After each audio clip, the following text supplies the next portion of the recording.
Hi, I'm John Pasalis, housing analyst and founding broker at Realosophy Realty, where I lead our team of agents in providing data-driven real estate advice to home buyers and home sellers throughout Toronto and the Greater Toronto area. We launched this Toronto Real Estate Summit because we're getting a lot of questions from consumers about the volatility in our economy and our housing market that was brought on by the COVID-19 pandemic. So we're going to be talking to leading economists, housing industry leaders, personal finance experts, and real estate agents to get a better understanding of what's going on in our markets today and what are some of the key things that we should be looking for in the months ahead so you can all make smarter real estate decisions. If you have more specific questions about your home buying and selling needs, please feel free to email me anytime at askjohn@movesmartly.com, and I hope you enjoy this interview.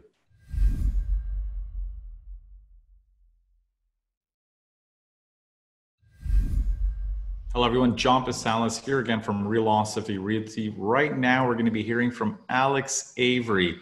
Alex has pretty much spent his entire year analyzing real estate investment trusts. So he's someone who really understands how to analyze real estate investments, how to make smart decisions about real estate. And he's one of the few people who thinks we should strongly consider renting rather than buying. He wrote the book, The Wealthy Renter, giving his take on why we should start considering renting as an alternative to buying and why we can make smart investment decisions as a renter. We don't have to just be a homeowner. So without any further delay, let's jump right into my conversation with Alex Avery.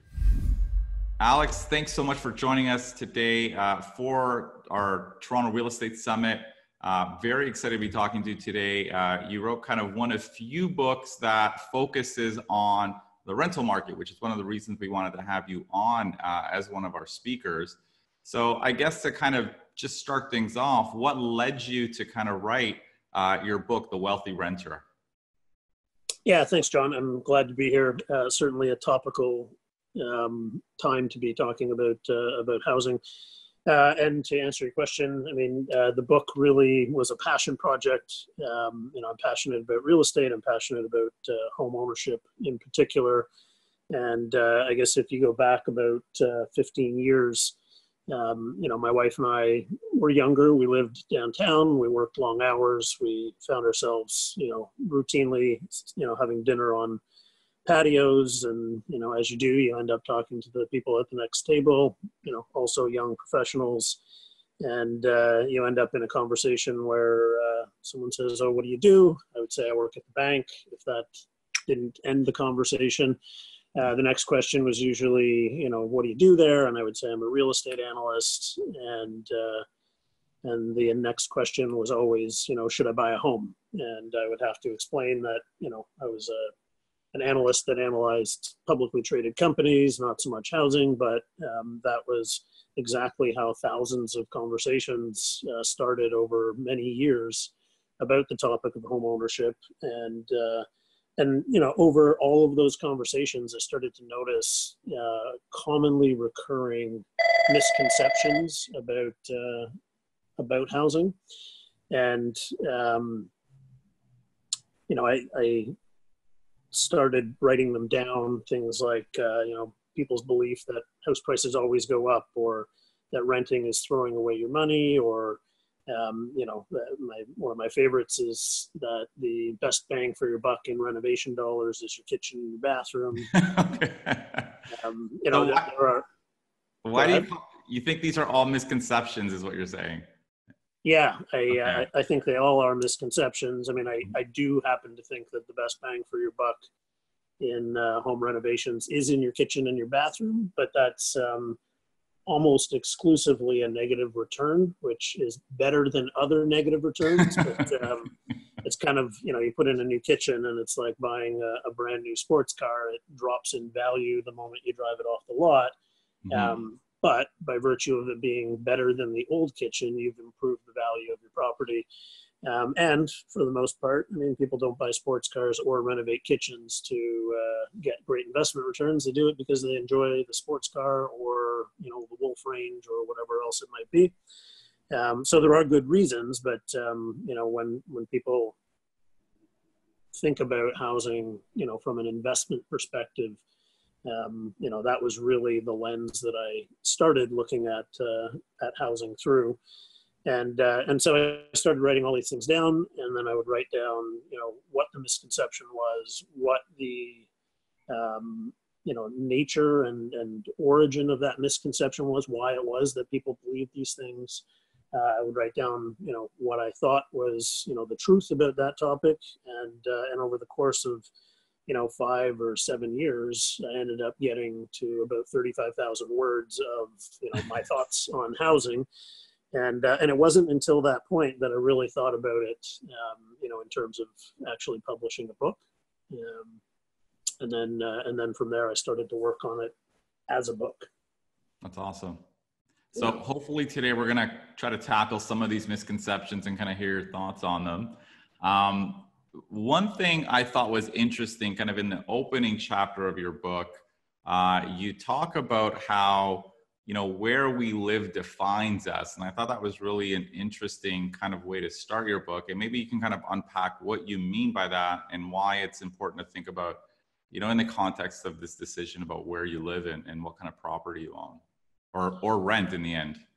Yep. No, and it, it all goes back to that period of my life when I sat on patios a lot talking to other young professionals, and I saw a lot of people gearing up to make, really, really big, take these really big risks in terms of what kind of housing they were going to choose. And largely it was, I can't wait to get into the housing market, and you're 22 or 24 and you want to borrow 10 times your gross income and 7 times or 10 times your net worth.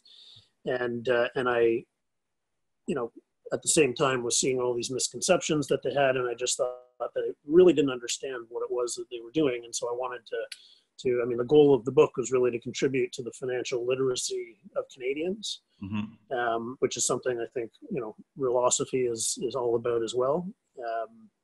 So, the ways that it impacts your life. I mean, obviously you have debt if you borrow to buy a house, but it impacts every different part of your life in ways that people don't really think about when they just think about, oh, there's a bright, shiny, nice house.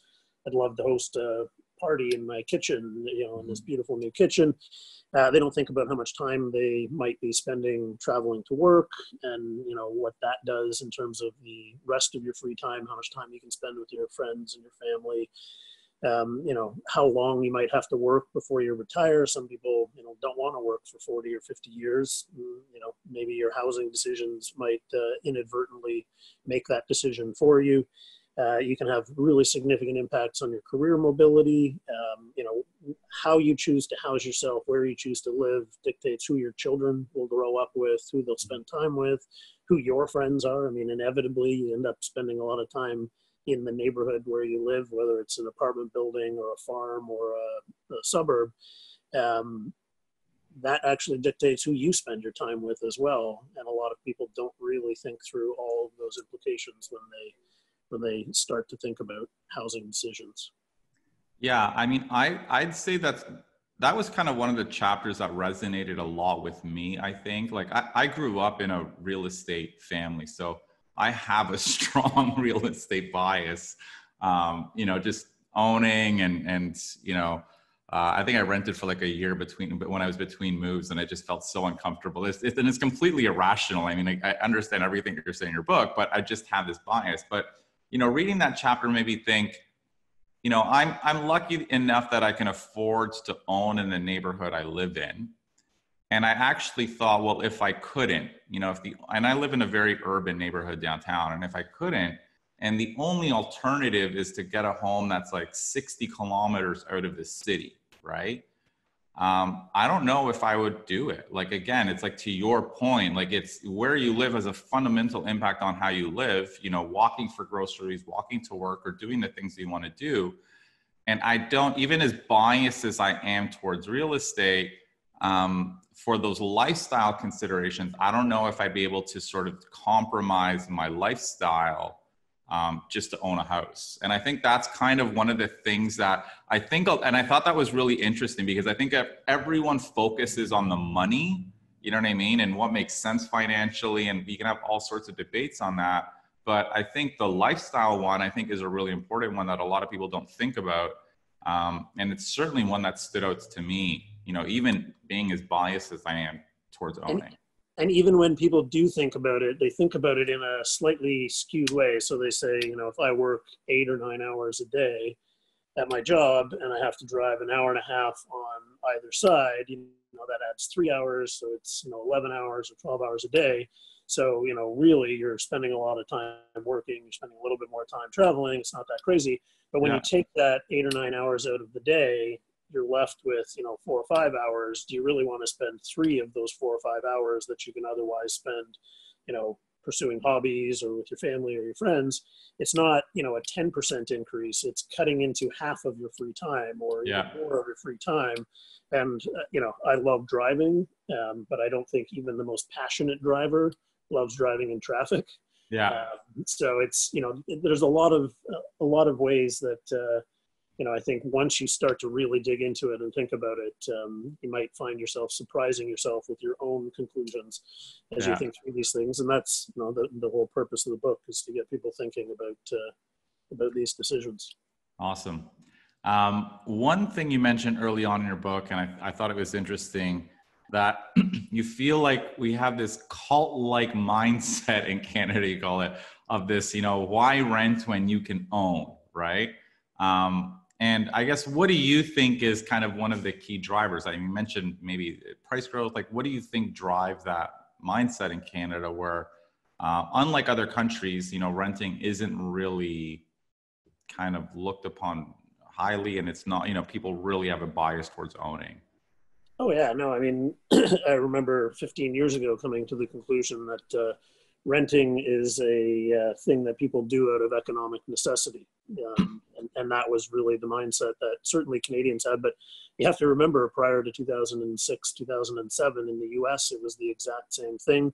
There was a period in time where, you know, I think American views kind of changed. But then over the last few years, they've kind of swung back to that, you know, ownership is a superior way to think about it. And when you trace back, you know, the origin of that, it really comes down to where you get your advice on housing. And there are, you know, a bunch of sort of go-to sources, none of which are really objective. None of them are unbiased. You know, starting with real estate agents, and it's, you know, real estate agents, the incentive structure for real estate agents is very transparent. You get paid to maximize transactions. Agents make way more money if they do than they do if they do true transactions than they do if they bring a price up by 5 or 10%. So if they're selling a house, it's not trying to maximize the proceeds, it's trying to expedite the transaction. Same thing if they've got a buyer, they're not trying to get the lowest price, they're trying to transact. And that is the incentive structure that's in place. You know, it's not, I don't think it's good or bad. It's just that is the incentive structure. So agents are always looking to transact. And, you know, I think the real misconception around that is that the real estate agent isn't necessarily the best person to look to for advice if the question that you're asking is, should I buy a house or should I rent a house? I mean, asking a real estate agent that question is the same as going to a car dealership and saying, what do you think about a bus pass? You know, should I buy a house or should I start using public transit? The car salesman obviously is going to say, you know what, you look great in this new Mustang. So, you know, I think it's really having the appropriate sources for your, you know, your advice. You've got friends and colleagues, you know, those people are generally very passionate about housing. Most of them have bought a house at some point. Most of them have made that their largest investment. For the most part, those investments have gone up. And that, you know, in a parallel to my other focus, which is professional investing, professional investors are always trying to fight against biases that impact their decision making. And one of them is this idea that if you make a successful investment, you tend to take credit for it and think that it was your great ideas, not luck in the market or some other exogenous factor that might have resulted in your great returns. So when people buy houses and they go up in value, they tend to think that, you know, I made a fabulous decision. John is my friend. I really care about John. I would love him to make the same fabulous decision that I have made. And then, if all goes well, he will be as enriched as I have been through this experience in home ownership. And it's not just the financial side, it's also the personal side. Owning a home provides a lot of people with, great satisfaction and pride of ownership. And there are a lot of great things to be said. But if you're talking specifically about investments, your colleagues and your friends and these other people who may own a home aren't necessarily qualified, or they don't have the information available to assess whether the decision that they made was a good decision. And then, whether or not that has been a good investment is another question. I mean, it's very common for people to say, oh, so-and-so bought a house for $250,000 in 1990. And today it's worth $1 million. That's 4 times what they put in. They made $750,000. That sounds fantastic. But if you don't really understand how to calculate returns, you wouldn't know that that's less than a 5% compound annual return, which is decent, but it's not spectacular. So while it sounds amazing, a lot of people tend to think that they're better investors, and that goes across all investments than they may actually be. You've got your parents, another go-to source for advice, and your parents love you.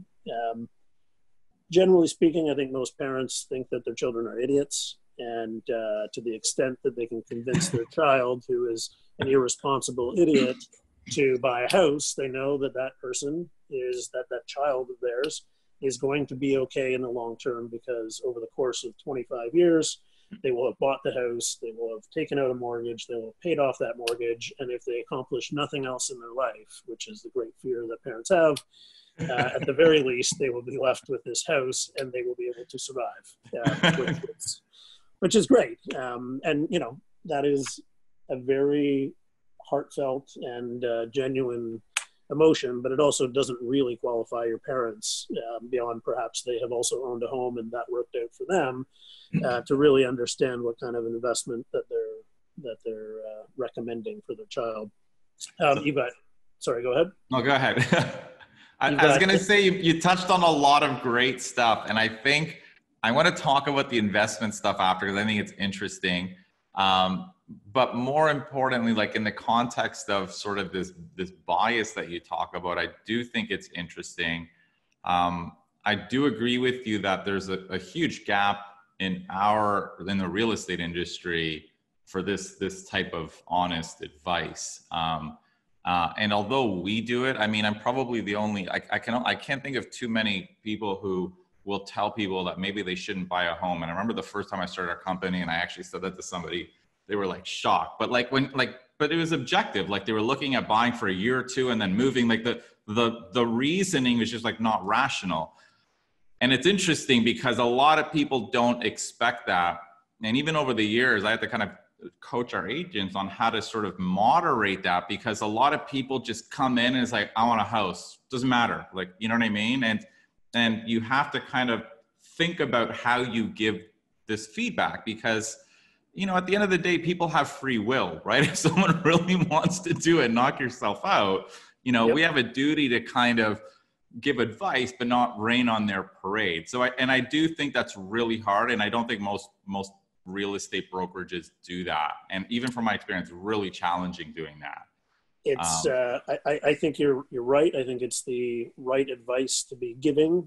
Sometimes people come in and say, I really want to buy a house, and it makes a ton of sense, and you execute on that transaction for them. But to offer them advice that goes contrary to your own best interests because it's not in their best interest is something that takes a lot of courage. And, I think the easy answer that a lot of service providers, not just real estate agents, come to is, who am I to tell this person that they shouldn't do this? Yeah. They're telling me that they want to, but, and that really goes to long-term incentives versus short-term incentives. Clearly, the advice that is best suited for their long-term success is the best advice to give them. But betting on the long-term is something that a lot of business owners, can't really do either. It's, you're investing in a long-term relationship, which not everyone is prepared to do. Yeah, I do think that's a challenge. Now, the other thing you kind of touched on, I thought was great, was this bias, and I think this is where a lot of this idea of owning, of course, comes from. I mean, it's social, it's friends, it's parents. It's like you said, I mean, everyone's made money in real estate. So there's this idea that you're right. I think it's a combination of, I want you to benefit and do as well as I did. The other part of it is this element of kind of jealousy for some people, like fear of missing out. I should have bought 3 years ago. Look how much more money someone's made. And I do think those things influence people into the market. Now, one challenge is, I mean, and I agree with you 100%, this idea that real estate always goes up is completely irrational. It's a complete bias. Like, you should not be buying for those reasons. But on the flip side, the GTA is like pretty much in like a 20-year, rising market. So how do you counteract that or educate people when for at least 15 of those years, they've been hearing about why the market's going to crash anytime now? And, and I think that's one of the challenges I see, at least, when you try to talk to people and say, listen, it's not a sure thing. Like, you shouldn't leverage everything you own and just buy as much real estate, because it doesn't go up 15% a year, it turns out. So I don't know how you fight that, because you're fighting these external forces that are obviously telling a completely different narrative and have completely different results. Yeah, no, it is super challenging. And again, that was sort of the idea behind the book, was that when you look across all of these sources of advice, they all point in the same direction because they all have a vested interest, whether it's your parents making sure that you don't squander your life, or your friends wanting you to do well. Real estate agents make money, banks, anyone who's lending you money, they make money. The one that really comes to mind when you're talking about the GTA is the government. I mean, the government is player, coach, referee, cheerleader in the game of housing. They're huge promoters of home ownership. And if you don't believe your parents, if you don't believe your friends, if you don't believe the real estate agent, the government is standing there saying, we want a home ownership society. And it's understandable as to why they want that. I mean, they benefit. Governments and politicians in particular benefit from higher home ownership rates. The population is easier to govern. Mm-hmm. People generally, homeowners generally tend to be more law-abiding. They get this really nice thing. They love it. They've spent all of their worldly possession or wealth on this one thing. It's great. It's shiny. They have a big mortgage. And they don't want anyone else to mess with their bright, shiny thing, so they don't mess with anyone else's. They tend to work harder. You have a big mortgage. That's the biggest motivation that gets people out of bed on a Monday morning. You end up going to the office. You take fewer sick days. You work harder. You're more productive. All of these things are generally pretty good for society, and as a result, governments tend to encourage them. And once you have them in place, you tend to have, the highest correlation with civil unrest would be unemployment. If you have nothing to do all day, you're more likely to run out and complain about something. If you have a great job and you've got a great house and things are going pretty well, and there's an election coming up, you're more likely to go with the guy who's already in power because things are going well. Don't rock the boat. I only have 10, 12, 16, 4 years left on my mortgage, whatever it might be. So you end up having a really strong incentive for governments to encourage you to be a homeowner. Mm-hmm. And then complicating that is the fact, as you noted with the GTA, I mean, it's very difficult to understand the housing market because the housing market, I mean, I would describe it as an artificial market. If you look at the supply and demand of copper or the supply and demand of soybeans, there are people who produce it and there are people who consume it. And in between, you have a meeting, economics 101, supply and demand, price equilibrium, you get all of that. When it comes to the government, you've got multiple different levels of government that determine all of the rules of the housing market and constantly change the rules. You've got municipalities, they establish what the zoning and the land use, and they approve or reject developments. They determine what kind of density you might have, what kind of uses you can have. They levy land transfer taxes. They can expropriate land. They control public transit. I mean, they're heavily involved in the housing market, and they can change rules. They can, have large impacts. Generally speaking, the municipalities don't work really well with the provincial governments, and the provincial governments have a huge impact as well. In Ontario and most of the provinces in Canada, the provinces are the ones that enact rent controls, which have huge impacts on rental housing supply. I mean, there's a great quote by some Scandinavian economist that says, the two best ways to destroy a city are number one, bombing, and number two, rent control. I think every economist in the world agrees that rent control is counterproductive to the objective of affordable housing. Yet there are tons and tons of places. I mean, we've seen a surge in new implementations of rent controls recently. Provinces also end up doing things like land transfer taxes. Ontario brought in the Greenbelt around the GTA, which massively structurally changed the path of the Toronto housing market. In BC, you've got the agricultural land reserve that surrounds a chunk of Vancouver. And then when you go to the federal level, they control things like immigration policy. They created this entity called CMHC, and the explicit mandate is to help people access housing. And they do that by subsidizing the interest rate that you achieve on a mortgage. If CMHC didn't exist, mortgage rates in Canada would probably be 400 or 500 basis points higher. House prices would be massively lower. The intent was to fix a short-term problem back in the 50s after World War II, and it evolved into this, monster of an organization that has, all sorts of different programs, and the scope is enormous. Federal government also allows you to borrow money from your RRSP to buy a house, and only to buy a house. I mean, there's all sorts of things that the government does that impact the housing market. And when they change the rules, it changes the landscape. It makes it very difficult to understand the housing market. Yeah, I that makes complete sense. I mean, there's a strong bias in Canada towards home ownership. I'm going to ask you a couple of questions on what you said, because they stood out that I thought was interesting. Why do you feel that interest rates would be significantly higher without CMHC? Because, I mean, anyone who's getting an uninsured mortgage just paying a market rate. So in what sense do you think CMHC is skewing sort of the rates and the cost of funding for mortgages? Yeah. Because we're going on a tangent, but I was just curious. Yeah, no, it becomes a little bit nuanced, but Okay. If you didn't have CMHC, there would be less credit available for housing. You would have a lower home ownership rate because fewer people would qualify under conventional credit metrics. And when you think about that, if you're taking a credit enhancement on the basis that CMHC, I mean, there's a big misconception out there about what CMHC insurance is. It does not insure the homeowner.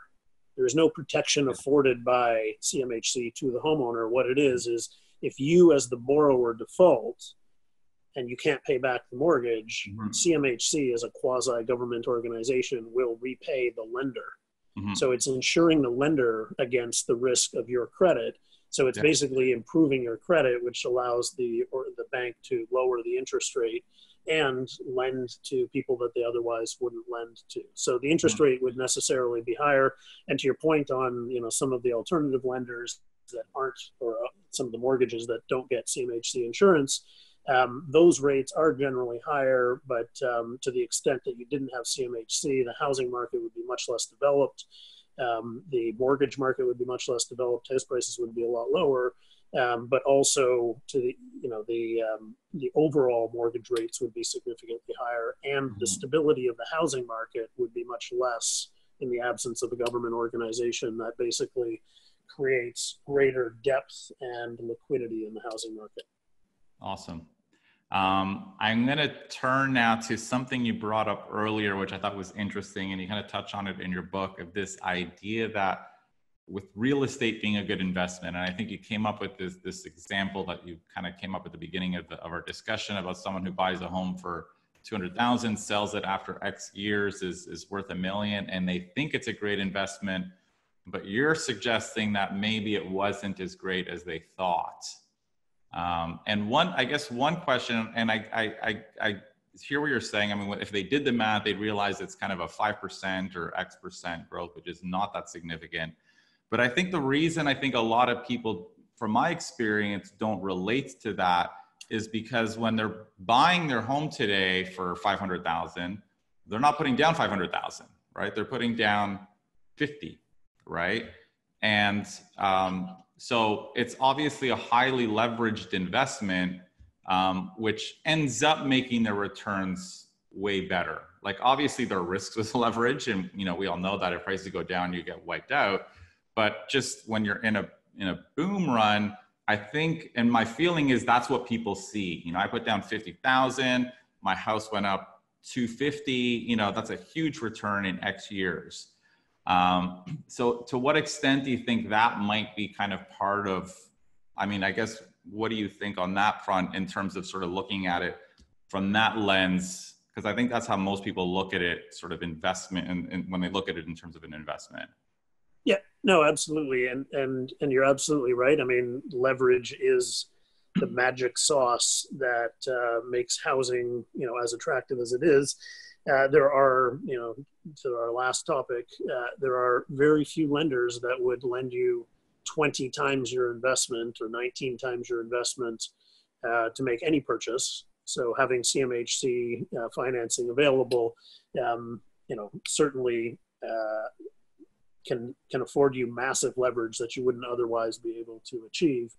But leverage itself is a separate, if you talk to professional investors, they will talk to you about the need to separate the capital structure of your investment from what it is that you're investing in. And when you compare investments, you should generally compare them on an unlevered basis so that you can see what the true returns look like, and then evaluate how you might want to finance that investment on a separate basis. And really where that whole thought process breaks down in terms of why that is such a great thing, and I can acknowledge that it has been a fabulous wealth creation tool for a lot of Canadians and a lot of people around the world. Canada is not unique in having the home ownership dream, the American dream. All around the world, they have organizations that promote home ownership. But when you have an organization that's explicit mandate is to promote home ownership, and they provide you with substantial leverage, it is inevitable that the market will get hot, that, with massive amounts of leverage, you will have cycles in the housing market. And really, a big part of the objective of the book was to try and get people to understand what kind of risks they're taking. I published it in September of 2016. I think in early 2017, house prices surged 30%. Mm-hmm. If you happen to buy at the exact wrong moment, you're not just, risking the 5% down that you have. You're actually taking a leveraged bet on the 20 times the capital that you put in. Mm-hmm. And if it goes the wrong way, it's an enormously negative item. And so, I think the other thing too, in terms of that leverage, people attribute, and it's the mental math of housing, but they attribute the wealth that they have created through home ownership to the house. Mm-hmm. When a huge portion, it's just a mathematical reality, a huge portion of the wealth that they've accumulated, it comes in the form of the principal repayments that are the majority of their monthly mortgage payment. If you want to say, 25 years ago, or 30 years ago, I bought a house for $250,000, and, now it's worth $1 million. If you put $10,000 down, you paid the full $250,000. It's not like it just magically came about. Those principal payments are a huge component, and if you redirected those principal payments to some other investment by the end of the 25-year mortgage, you would have the full amount of the mortgage. You would have the $250,000 plus whatever investment return you have. So you really do need to separate the investment capital structure from the investment itself. And that's, there is, I'm not doing a great job of describing some of those challenges, but fortunately in the book, there's a better articulation of these ideas. But really what it comes down to is if you look at housing as a pure investment, and this is really, I think, the way that people should at least be aware of how to think about it. House price returns have actually been quite low. With the leverage and the principal payments, you can accumulate a lot of wealth, but the returns historically have been very low. If you understand how to properly calculate them, you've got negative carry, property taxes, maintenance, all sorts of expenses that come along that people conveniently forget. When that person bought the house for $250,000 and it's now worth $1 million, did they remember to include the $100,000 that they spent 20 years ago on a new kitchen, which is now a 20-year-old kitchen? All sorts of other new shingles and, paving the driveway and all of the other expenses that come along. The transaction costs can be extremely high, 5% on the purchase, again, on the sale. If you put 5% down, the transaction cost on the levered investment is actually 100% of the amount of money that you've invested, which is a staggering amount of commission. The market is generally illiquid. If you want to buy and sell stocks, you can buy $1 million worth of stock for $6 of commission, closes 3 days later. You can sell it again 2 days later. The housing market, takes months and sometimes years to transact. And probably the worst characteristic of housing as an investment is that it's so highly personal. If you buy a stock, you will never think like, the stock has gone up in value. I'm not sure if the outlook is quite as good as it was when I bought it. I think maybe I should sell it, but wait a second. Billy's in grade 6 and he's moving to a new school. We don't want to move neighborhoods because that'll become really complicated. And he's not that good at making new friends. You're never going to, renovate the basement of a bond that you own and then get really attached to it because, you painted the walls yourself and you did a mural with your kids. I mean, there's just so much personal attachment to housing and neighbors and other things that, like I said earlier, professional investors spend all day long trying to remove these behavioral biases from their decision making. And housing is literally the worst example of any type of investment. And I would argue that it's, only a small portion of it is truly investment. Yeah, that makes sense. I mean, it's a part of it is an investment, but the reality at the end of the day, it's where people live. And I think it's those factors that influence their decisions a lot more than just purely investment decisions. So I do 100%, there's challenges there. Now, I guess from your perspective, what are the key things that you kind of recommend people think about when they're trying to decide or make this decision between buying and renting? We talked about kind of lifestyle considerations kind of up front, but what else? Like, do you think it's just pure math aside from that should lead their decisions, or what are the kind of the key considerations you think are important to think about? Yeah, I think about anytime you're giving housing advice, it's really a lot more like prescription drugs. Every individual is unique. And that's one of the problems with this very broad-based pro-home ownership, cult-like behavior where, doesn't matter who you are or what your situation is, everyone should buy. That's a terrible way to dispense prescription medicine. And when I think about, the idea that it's really like prescription drugs is that every individual is unique. They have a different requirement. They have a different need for a different prescription. And that even changes over time. So, it's very difficult to generalize as to what people should be considering when they're trying to decide between renting and owning. But I can, use some examples. If you're 22 years old and you're single and you're living downtown and you've just started your career, you don't know whether you really like this career, you don't know whether you like this city, probably not a good time to buy. The transaction costs are high. your life is almost certainly going to change in the next 5 or 6 years, whether it's, you know, meeting up with a partner, starting a family, changing careers, changing cities. All of those things would suggest that you don't have a, you know, medium to long-term visibility on what it is that you're going to need from your housing. And when you pair that with the costs of transactions and the leverage and everything else that comes along with housing, it just doesn't seem like a very good risk return. You know, conversely, if you're sitting there with 2 young kids and you've got a stable job with a union employer or a very large employer, and you're happy in your career and you know, have good visibility for the next 10 years, that's a time when maybe you want to look at housing as a, you know, home ownership.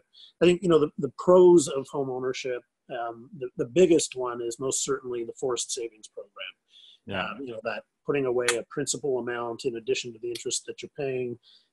You know, you can't ignore the pride of ownership that you get from, you know, having that beautiful kitchen and getting to know your neighbors and sharing in common. You know, it's almost like a club you get to join, and you know, it's a great feeling.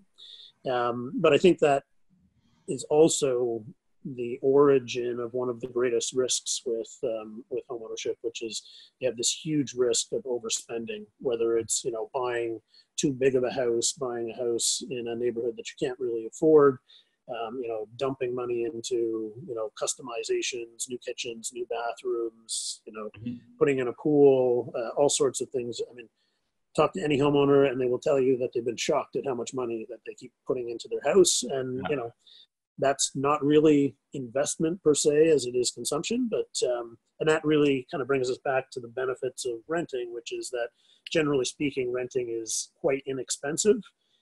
As a general rule, rental housing is not quite as nice as owned homes.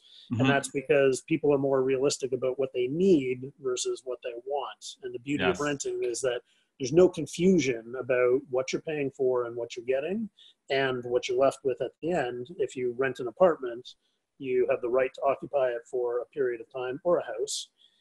You're paying a specific amount of money, not more, not less. And then at the end, you're left with nothing. And that completely removes the, you know, risk of saying, well, you know, if I renovate the kitchen, the house will go up in value.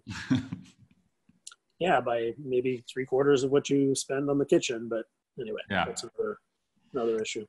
So that's fantastic. Like, one thing I've been thinking about, I guess, kind of as we started our conversation, is this idea of how we make renting work a little bit better in Canada. Because I think part of the challenge for renting in Canada is, of course, a lot of these biases. But I think that, I don't think, you know, Paul, I don't know if we have the infrastructure to make, say, even raising a family work. And one of the things that I think stands out to me, and kind of you talked about it, this idea of rent control, maybe sort of like the theory is it's not great for the housing market, but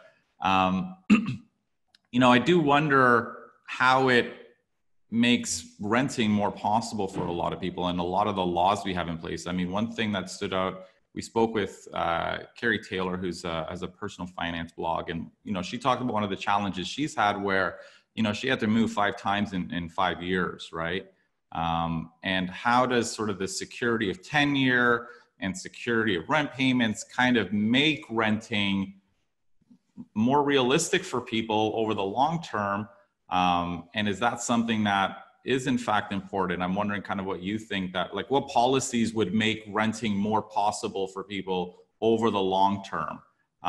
You know, I mean, you bring up a lot of really good points, and I think it's undeniable that we have real significant housing problems in Canada. You know, I tie it back to, essentially, I put it all at the feet of government, and this disjointed government housing policy from municipalities to provincial governments to the federal government, the lack of coordination. I mean, you've got the federal government putting their foot to the gas on immigration over the past number of years. At the same time, you've got zoning restrictions in Toronto, and, you know, a cumbersome entitlement and zoning approval and permitting process for new housing. You've got all sorts of NIMBYism. I don't want a multi-residential unit in my single-family neighborhood, or I don't want more density. I mean, it's the myriad of housing regulations and factors that come into it have created just an absolutely disastrous housing outcome for people. I mean, a mention of Kerry and having to move 5 times, totally unacceptable outcome. But the way that I think about the rent control is that is a Band-Aid for a lot of very significant underlying issues that, had they been handled more appropriately, you wouldn't have the need for rent controls. And, it's easy to say that. It's very difficult to actually undo what has been an enormous amount of dislocation in the market and challenge in the market. I mean, if you go back to, for instance, the Toronto Greenbelt, pretty irresponsible policy to have brought in. If you go and you read a lot of the academic research around greenbelts, everyone agrees that they're a fantastic thing. The suburban sprawl experiment of the 1960s was a disastrous policy in terms of planning society, huge environmental impact. The costs were completely unsustainable. I mean, the whole thing was debt financed up front. And the expectation was that, after 40 years, the debt that they borrowed, they would have paid off so they could replace all of the low density infrastructure, highways, sewers, all of the rest of that. They didn't really think about the cost of the environmental cost, or the cost of transportation, or the congestion that would come along with that. Bringing in the green belts, which, not just in Toronto, but in other places, all of that academic research that goes into, the topic of green belts, all of it starts with, great idea. Society should be more compact. You should have more efficiency, more public transit, sharing of infrastructure, lower cost, lower environmental footprint. But the first thing that you have to do is heavily invest in transportation infrastructure. And as you know, as well as anyone else, Toronto has a 70-year, lag on the amount of transportation infrastructure that we should have been building years and years and years and years and years ago, which would have. So was the greenbelt then a bad idea, or do we just we don't have the infrastructure to kind of support the higher density living? Is that kind of what your point is, that we just didn't build the right infrastructure to kind of support that? The first step in enacting the greenbelt should have been starting digging subway tunnels all over the city. And not just subway tunnels, mass transit, rapid, commuter trains to Peterborough, to Guelph, to Barrie, to Hamilton, to St. Catharines. If you had the ability to accommodate more of the growth of, the city in terms of employment and population growth, in a way that didn't put so much pressure on accommodation prices, you would have, ended up with still positive house price appreciation, but it wouldn't have gotten as out of control as it has gotten. If you then ask me, what should we do now? The answer isn't as simple as take the greenbelt off, because I don't actually think that would bring house prices down. I think the strange irony there is that if you took the greenbelt off, there would be such an employment boom building new houses that house prices would probably go up as people were moving to the city for the employment jobs, which is exactly what happened in Las Vegas prior to the 2006 downturn. You had 7% annual population growth because there were so many jobs building houses to accommodate all the people who were moving there to build houses, and ultimately it ended up crashing. In Toronto, you're not going to have that same dynamic, but if you did reverse the greenbelt, which will never happen, there would probably be a short period of extreme boom, and then at some point there may be some normalization.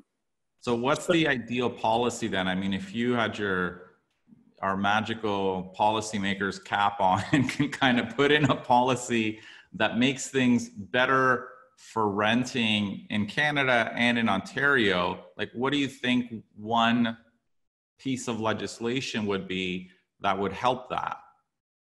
The two things that you really need to do is, I mean, the best time to build all of those subways was 70 years ago. The second best time is today. So make a massive commitment to improving public transit in the city of Toronto. And then the second thing is you really need to have zoning reform. You need to have more density allowed. You need to have more laneway housing. You need to have more arterial medium density. The whole zoning process needs to be streamlined and expedited. You need to be able to bring housing to the market to match the population growth that we're seeing. And, you know, it's, I mean, to the point about how governments end up being seduced by using housing and housing policy for their own objectives. I mean, driving an enormous amount of immigration, you know, I'm super proud of Canada for its very unique position in the world in terms of a stance on immigration, not just from a government policy perspective, but from a social popularity and support perspective. I think it's one of our greatest advantages. But when you take the annual, you know, intake rate from 250,000 to 400,000 without making any additional investments or plans around how you're going to accommodate that growth, the end result is that you're going to have a surge in housing prices. You're going to have, you know, more congestion.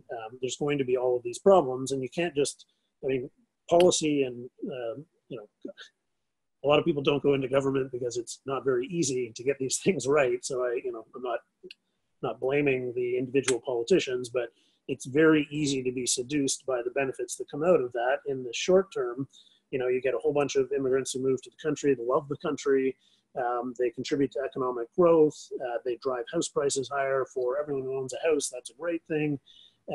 It creates an enormous amount of wealth, which has a positive wealth effect in the economy. But ultimately, you know, too much of a good thing is too much of a good thing. And, you know, if we're going to maintain the same level of immigration, which, you know, you can debate what the right sweet spot is, but we really need to do more on housing policy and transportation infrastructure. That's great. A lot of challenges ahead for sure, and no easy solutions to making either housing or renting more affordable. I want to be respectful of your time. We're wrapping up now. We're at the hour. So I'm going to maybe ask you a couple last questions that we're basically asking everybody on our panel. The first one is that the theme of our conference this year is smart caution. So what does smart caution mean to you? Smart caution, is that an approach to the housing market? Yeah, that's the theme, like just the overall theme for this year's conference. And I guess we're trying to understand what that would mean to you, sort of this idea of smart caution. Yeah, I would say sort of two things, you know, sticking with the topic of, or the theme of the wealthy renter. Educate yourself on what your housing options are, what the implications are. You know, financial literacy can't be stressed enough. I think it is hugely important. And when it comes to housing on that front, the first thing is understanding your own situation and what type of housing is right for you. And then the second thing is assessing the market that you live in. And, you know, if you do decide to make a home ownership decision, you know, educate yourself on what that market looks like. In the book, there's a chapter that goes through the 6 largest centers in Canada and talks about the structural dynamics, like, you know, the Toronto market, where you have this very significant supply constraint. You know, for what it's worth, I don't see a significant amount of downside in the Toronto housing market. Vancouver, the same. Ottawa, Montreal, probably relatively stable. Where you've got a bigger, you know, risk, I think, is in Alberta, with Calgary and Edmonton, where there are no real supply constraints. So figure out your own situation, and then separately, if you do decide that homeownership is the thing to do, then educate yourself on the market. That's awesome. And our last question, of course, being a real estate focused conference, is would you buy or sell a home right now? And this may surprise you, but I am a homeowner, notwithstanding the fact that I wrote The Wealthy Renter. We have 4 children. It's hard to find rental housing for 4 children, but that's really a cop-out. I mean, everyone can come up with a reason why the thing they want to do, which is own a home, is the thing that they need to do. But you know, we have been looking in the market. I would actually break it down into 2 different situations. If you own a home, it doesn't really matter if your price goes up or down. The house that you're buying is going to go up or down. So it's not really a big deal if you're already an owner and you're trying to transact on a new house. But the real question and the tougher question is for the first-time home buyer, because making that first entrance into the housing market is going to be hugely impactful on your long-term financial position, on your wealth creation or wealth destruction. And I would bring it back to my last point, which is, you know, try to make decisions that are right for your own situation. Educate yourself on your own situation, and don't take risks that you can't afford to endure the downside to. That's great advice. Alex, thank you so much for all of your feedback today. Really appreciate it. I think we learned a lot and got some great insights into kind of this big question about sort of buying, renting, and even talking about some of the things that, you know, we could potentially do provincially and federally to make, you know, renting a more realistic option for people. So thank you so much for your time today. Thanks for having me.